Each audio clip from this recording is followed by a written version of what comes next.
Hello everyone.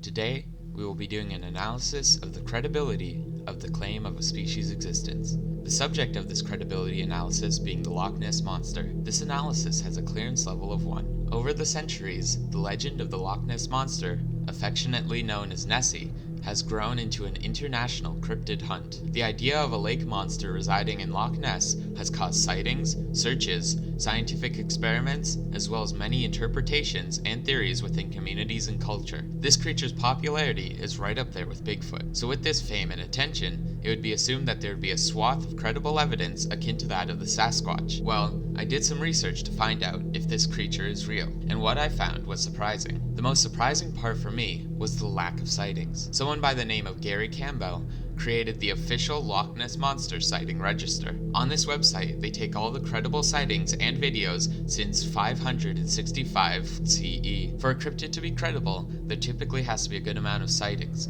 especially if it is presumed to be a normal animal and not some otherworldly entity. For example, Bigfoot chalks in at over 100,000 reported sightings in North America alone. So what is your guess as to how many there are for Nessie? Well, the answer is 1,138 as of the making of this video. Normally that wouldn't be too bad for a cryptid, although it is on the lower end of the scale, it isn't a reason to completely dismiss it. However, remember that this thing is confined to a lake where all the sightings are always recorded and counted meticulously. It is not entirely implausible, but extremely unlikely for such a popular creature with all these expeditions done to be at this state, especially when it is essentially trapped. But what about there being only one creature? Obviously it isn't immortal. But what if there are many out there, but only one in this lake, and the sightings from other areas of the world have not been connected to the ones in Loch Ness? While that is possible, there's not much proof backing it up. Even with that, considering all the characteristics that surround Nessie, those numbers are still low for even a single creature, let alone a legion around the world that seemingly replenishes a single member of their population arbitrarily into this random lake after every 1 to 3 centuries conservatively by squeezing it through the nearby river. That all just seems too unlikely. All to explain an amount of sightings smaller than the population of an average-sized village. Keep in mind, unlike, say, Mothman, who has more sightings, these sightings were not just from 1960 onwards, they were from 565 CE onwards, and 1 million people visit the loch per year trying to get a sighting, which is a more active search than most cryptids,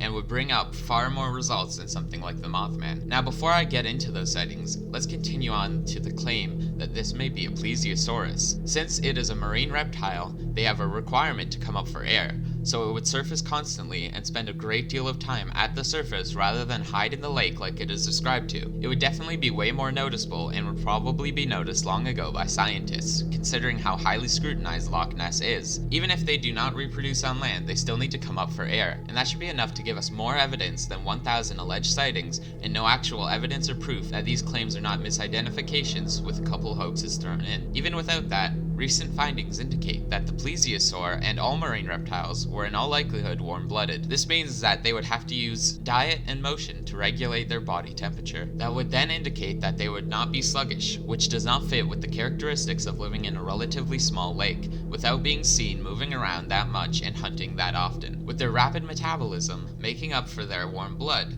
their hunting would be frequent, and they would most likely breach the surface when doing so, akin to other marine predators. Humans go where there is the most food in the lake, just like these creatures would, and I'm sure they would risk human contact so as to not starve. The morphology of these creatures do not depict animals that are, as mentioned before, slow-moving, lumbering, sluggish creatures that live in deep places. All this evidence points to them being active and dynamic.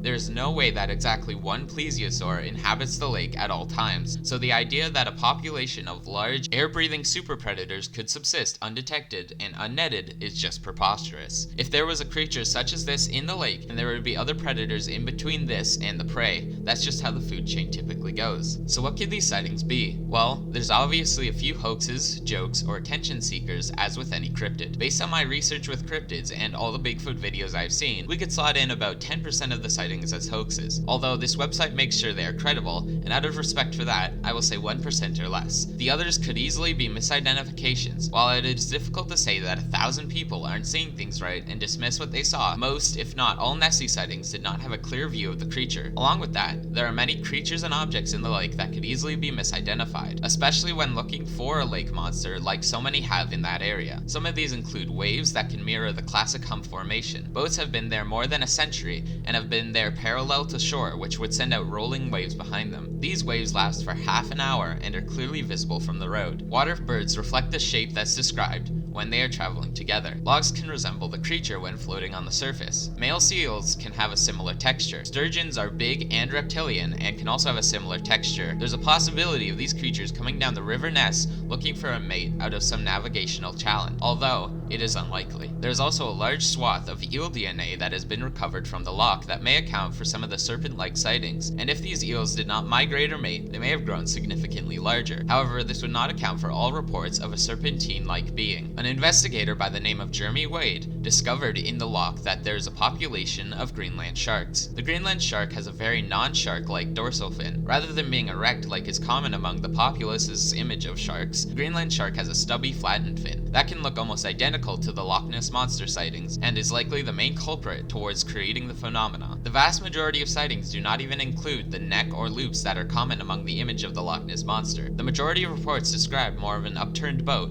and it being 10 to 15 feet, which matches the Greenland shark's description. I checked all the reports on the website I mentioned earlier, and confirmed that the majority of sightings are in fact described this way. As for the original surgeon's photo, it was revealed by one individual working on the project that it was a hoax, and merely a sculpted model on a toy submarine. So the credibility of this photo is in question, and some would say it is already debunked. Specifically in 1994, 60 years after the photo was first published, newspapers around the world reported the claim that the surgeon's photo was a fake, part of an elaborate plot to dupe the Daily Mail. Ian Wetherell had died by the time an investigator named Alistair Boyd read the article, but they were able to track down his stepbrother, Christian Sperling. He confessed that since his stepfather had been ridiculed by the Daily Mail, he wanted revenge and created this stunt. Toy experts questioned whether the toy submarines of the 1930s could have performed as described. Boyd also waited until after Sperling's death to reveal his confession. All in all, the photo is too contentious to currently be used as any sort of proof. Altogether, with this evidence stacked against it, the Loch Ness monster is most likely misidentified, mainly from Greenland sharks. Based on the facts, there is no monster in Loch Ness, but there always remains the possibility. Even with that, I'd say it's safe to say there is no plesiosaur or monster in Loch Ness. Thank you so much for making it this far into the video. If you want to see more, subscribe for future uploads, and if you enjoyed, you can always like the video to let me know.